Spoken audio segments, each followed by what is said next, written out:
তোমার দিদি এখন হাত দিয়ে ওইটা উল্টোতে দিয়ে বুঝলো তুলে দিয়ে ওই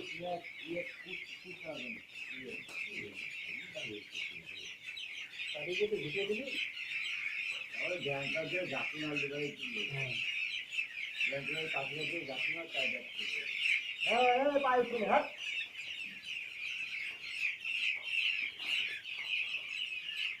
দাঁত করে যাতে গা গরম হয়ে